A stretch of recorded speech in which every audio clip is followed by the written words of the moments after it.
Good morning and welcome to Charlie's Corner. We are here. Today we're going to cover the second part of the Lost Colony, and we're going to figure out what exactly did happen to them. All right, and so I say we get on with it and find out exactly what did happen to them. So, what happened to the colony? Well, they were settled here on Roanoke Island. Now, right here on Hatteras, there's a friendly tribe of Native Americans called the Croatan. All right? And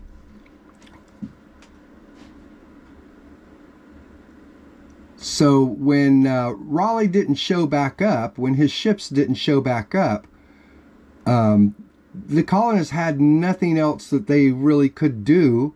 They couldn't survive on this little island, right? And there was all hostile Indians. These are all the Secotans.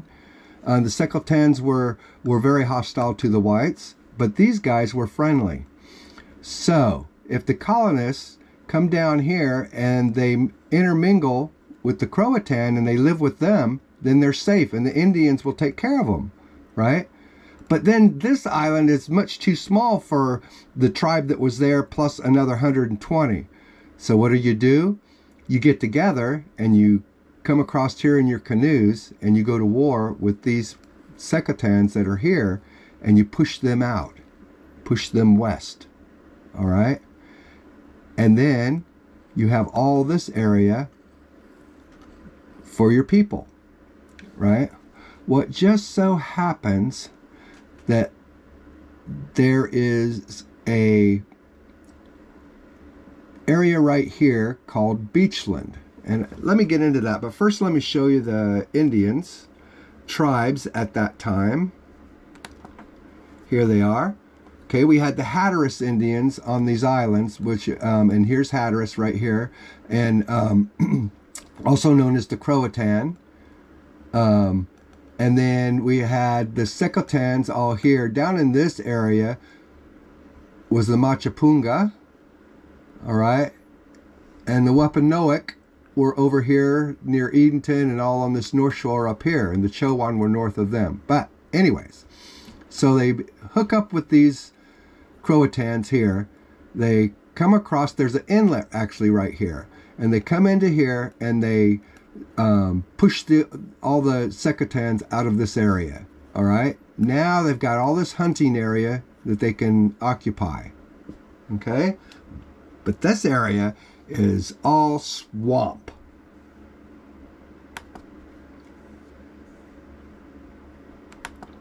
And it is very remote.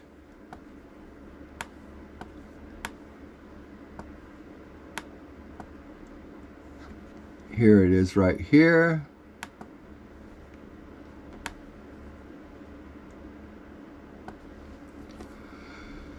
So the colonists and the Croatan can come into this area right here, and there's actually Indian trail, a major Indian trail that went across to here to another village that was over here, and then they trade with the Indians out west. But right in here, up by this Buffalo City up here, was the area that was later to be known as Beachland. And in the 1840s, 1850s, 70 families come out of this area called Beachland. Beachland would be right in this area right here. And then they came out and settled in this area of East Lake, called the area called South Lake. All right? Now, here's a really cool thing. Nobody actually, this is all swamp back in here. And I've actually been back here, and this is all swamp back in here with some areas of high ground. And so they were back here farming and living, and a lot of them made a living as shingle cutters. Well, at first, what they were doing before that happened, let me go backtrack a little bit. Before that happened, Now, remember I told you what was Raleigh doing between 1587 and 1618 when he was executed? Well, there happens to be huge growths of sassafras trees in here. All right? And sassafras in England was worth a lot of money back then. It was a spice, it was a medicine, it was worth a lot of money. And so Raleigh had discovered this sassafras, all right? And then he wanted to keep these guys secret because he didn't want other rich guys sending their ships over and getting the sassafras. He wanted to have all that money, all that sassafras for himself. And so between 1587 and 1618, he sent at least 6 ships over and loaded them with sassafras, and then they went back to England. So the colonists were never lost. They were just living right in here, and they were intermarrying with the Croatan, and so and then later, after Raleigh got executed, no more ships were coming for the sassafras. So then they had to find another way of making a living. And let me show you what they did. So these people that were living in those swamps up there in mainland Dare County, they couldn't sell the sassafras to the ships anymore. And so what happened was they started cutting shingles out of the white cedar, the huge stands of white cedar in there, and they would cut shingles out of them, and they would load their dugout canoes. They were about 40 foot long, these canoes, and they would sail these canoes full of bundles of shingles from up here all the way down to Barbados down here. And I know that seems incredible, right? Why are they selling all these? Because the market was real good down here, and they sold them for a high price down here because there were no shingles for their buildings down there. And so they brought the shingles down here.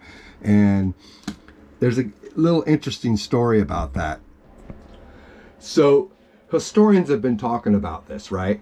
And they're going, there's no way, okay? There's no way that people got in a freaking dugout canoe and sailed down the open Atlantic all the way down to Barbados with these bundles of shingles.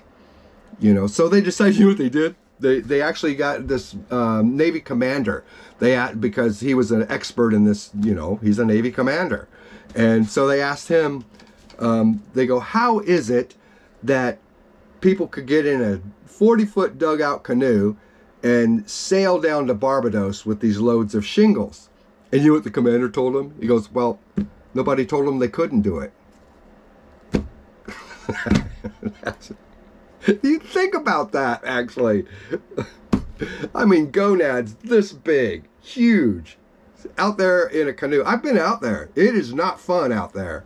All right, on a little boat. Mine's only 27 foot, and it is not fun. But I imagine on a 40-footer, it's not much different, especially if it's a freaking canoe with a sail on it. And but they did it. They did it. And there's records of this. You can dig and you can find all these, everything I'm talking about. There are records that exist for all this happening. All right. But it's not common knowledge. And so people just say, well, the colony was lost. Well, no, it wasn't. The colony didn't go anywhere. All right. So what did happen to the lost colony? Well, they intermingled with the Croatan. They settled right here in this area in the swamps, hidden from society until about the 1840s, 1850s. 70 families come out of these swamps up here to this area of South Lake, over in East Lake, and they were mixed white and Indian descent. All right, right over here is Alligator, and the granddaughter of one of the families that came out of this area actually married my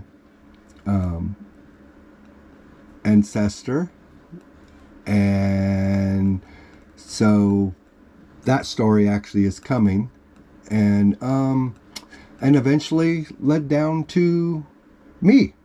So we're not lost. We didn't disappear. We're still here. All right, and I'm just one of many of the people that are still alive, that are alive today, that descended from these families that come out of this swamp. All right, and you can find these last names of these people. You can find these people all over, and they're very old names here. And there's an oral tradition within these families that they did descend from the Lost Colony.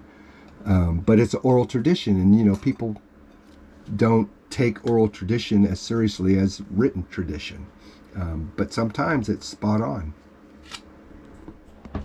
Now there's two different branches of family. It was my dad's mother's side of the family, and the Twitties, all right? But if you go further back, you reach these families that came out. There'd be, the branches are the Sawyers, Caroline, Amanda Sawyer, and the other one is a Kennedy. It's Martha Elizabeth Kennedy. And but if you trace those back, then you get back to two of the families, of the 70 families that came out in the 1840s and 1850s out of that swamp. And they were Native American. I've seen a picture of my great-grandma Kennedy, and she is absolutely Native American. And there are no Native Americans there now, or and so they're going, well, where did these guys come from? Well, that's where they came from. And so yeah, we're still here.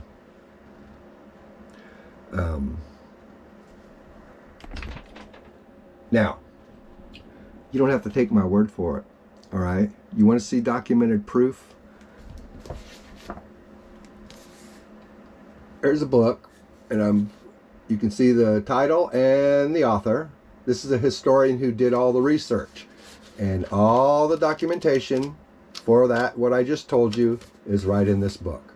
You can get it on Amazon, and if you're interested in the subject of the Lost Colony, then I highly suggest that you get that book. Now there's the question also of, well, what about over in Edenton and over in Bertie County, where they found evidence that dates back that far? They think that, especially in Bertie County, that the colonists went there, right? Let me tell you about that. Okay. This is Bertie County, present-day Bertie County, and they've had archaeological excavations in this area, and they found articles that they believe could have belonged to members of the Lost Colony. And so now there's a big thing of, well, the Lost Colony left Roanoke, sailed in here, and settled here. But I think that they intermingled with the Croatans, because this is all hostile. All these Indians around here are hostile, all right? They would just kill them. And I'll tell you what happened to them. When they came up here, and when they came across here and they went to war with the Secotans that are in here and pushed them out, some of these colonists could have been captured and taken west with those Indians. And then there were copper mines out here, and they were kept as slaves to work these copper mines. All right, not all of them, just a few of them would have been captured during the fighting of when they fought for this land right here, and then carried off west and stayed here. And that's the artifacts that they're finding over there. And that's the story of the Lost Colony of Roanoke. It wasn't Jamestown. It wasn't Plymouth. It was Roanoke, North Carolina. And they weren't lost. We're all still here. The descendants of those people are still here. Here I am. Hello. See, we're still here. All right. So, yeah, 1587. Be sure and like. You can comment if you have anything to say about this. And I'll see you next time on Charlie's Corner. You have a great day.